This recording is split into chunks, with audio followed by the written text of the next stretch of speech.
The release of Hocus Pocus 2 has made spooky season all the spookier, and we're definitely here for it. A long time in the making, Hocus Pocus 2 is everything that the fans were hoping for and more. As we trace back the history of the infamous witch sisters, the one character that truly stands out in the film is Hannah Waddingham's character as Mother Witch. Stay tuned till the end of this video to find out about all of this and more. Who is Mother Witch? With the Sanderson sisters making their much-awaited comeback, the children of Salem are at the risk of being hunted and turned into potions once again. But as nostalgic as the sequel is, it also comes with its fair share of new storylines to expand the universe that Hocus Pocus is set in. And one of these characters that add immensely to the new storyline is the Mother Witch, played by Hannah Waddingham. And while the character only makes a 5-minute appearance in the entire film, the cameo is enough to leave the fans wanting more and hoping that Disney Plus will soon have a spin-off starring the Mother Witch in the works. Coming back to the question of who is this silver-haired character that comes in and steals the whole show, which is pretty hard to do considering the fact that you have Bette Midler to compete with. Mother Witch plays an important character in the origin story of the Sanderson sisters. She's the almighty sorceress who gives the evil sisters their infamous spellbook that we see throughout the first and second films. And well, if it wasn't for the spellbook, the Sanderson sisters would have never been able to wreak havoc on Salem like they do in both films. Meeting the Mother. We come across Mother Witch in a flashback scene where younger versions of Winifred, Sarah, and Mary Sanderson run away from Salem to find refuge in the Forbidden Woods. However, as soon as they make their way inside, they come across a mysterious red and black bird that swoops down and transforms into what looks like a human female.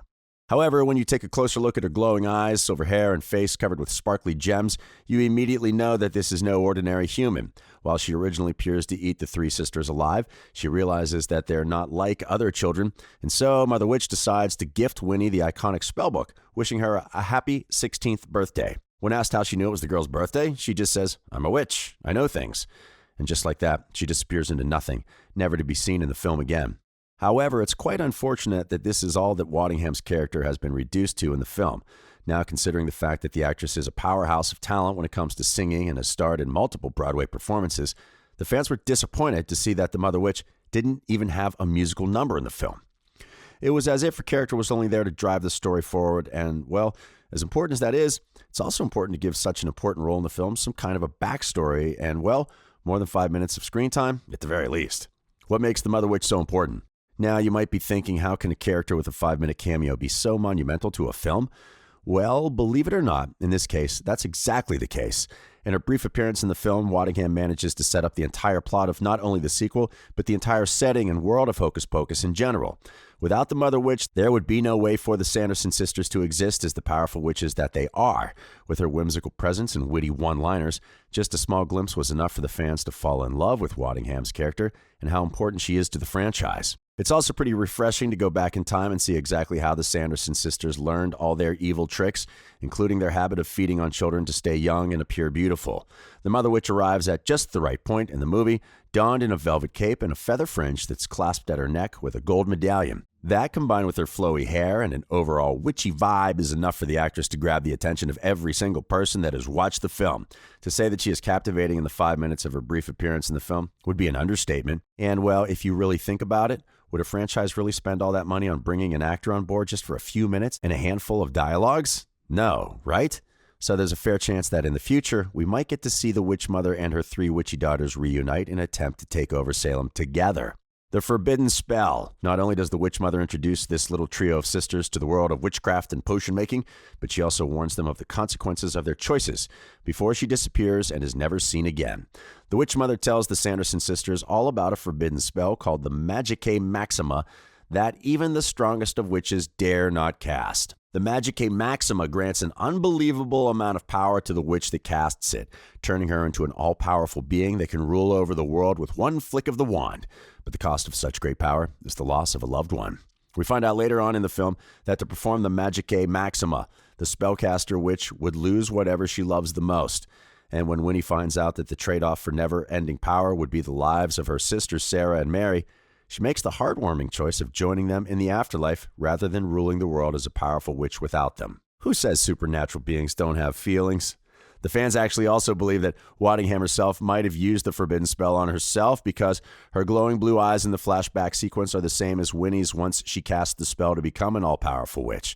And what did she lose in the process? Her entire coven, of course. throwing it back to the original film. Despite Waddingham's minor appearance in the film, the fans can't help but connect the dots between the first and second films. If you go back to the original Hocus Pocus and notice the costume that we see Danny wearing on Halloween 1993, you'll see that it's exactly the same as what we see the Mother Witch wearing in the sequel. And while most people are chalking this off as a harmless little Easter egg, some fans are not convinced. First of all, everyone who has watched the movie is of the opinion that Waddingham's character just wasn't given enough screen time considering how convincing her acting was and how monumental her character can prove to be for the story. This has led fans to theorize that we might know the Mother Witch more closely than we could have thought. While we don't know much about the Mother Witch, what we do know is that she was cast out by her own coven, and because she didn't have any sisters to look out for her, she wants to help the Sandersons make their own witchy path in the world, almost as if she sees herself in them. However, a couple of Reddit threads are now suggesting the theory that maybe Mother Witch is actually none other than a time-traveling Danny. Now that's a theory that can shake up the entire world of the film, and while the timelines are going to be pretty to work out if Danny really is the Mother Witch, it's going to be a pretty interesting reveal down the line. Meet the cast.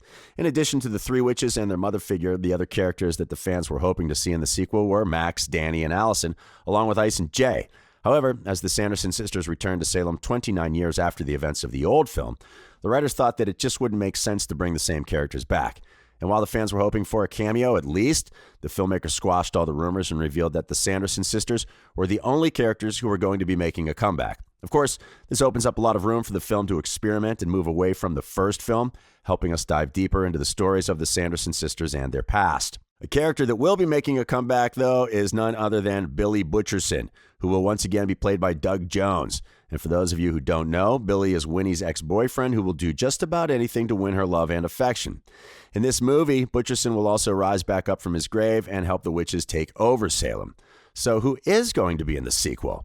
Well, one of the central characters of Hocus Pocus 2 is going to be Becca, and as the trailer shows, Becca's birthday has something to do with the second resurrection of the Sanderson sisters. And after the witches come back to life, it is now up to Becca and her friends to save Salem from their curse. And with the Mother Witch also playing a brief but important role in the film, Hocus Pocus 2 has actually given us a glimpse into the lives of the Sanderson sisters, explaining why they decided to turn evil. And well, let's just say that this is going to make you sympathize with them a lot more. Is a third film coming? With the sequel officially available to stream on Disney+, the next question on everyone's mind is, do we have a third film coming? Well, we sure hope so. At this point, the fans are so upset about Hannah Waddingham's character being underutilized in the film that they've already started talking about how the third film can revolve around the Mother Witch and her life. And this isn't just limited to a movie sequel. To keep the continuity going, rumor has it that the Witch Mother and her origin story can be converted to a TV show where we see the character losing her coven and how she uses the black flame candle to bring them back to life. The final scene of Hocus Pocus 2 has actually left the fans in a conundrum as they try to make sense of exactly why the black flame candle lit up even after the Sanderson sisters were defeated. Now, for those of you who don't know, the candle is what resurrects the Sanderson sisters, and the fact that the post-credit scene showing it lit up definitely sets us up for a third installment in the franchise. Needs some more convincing.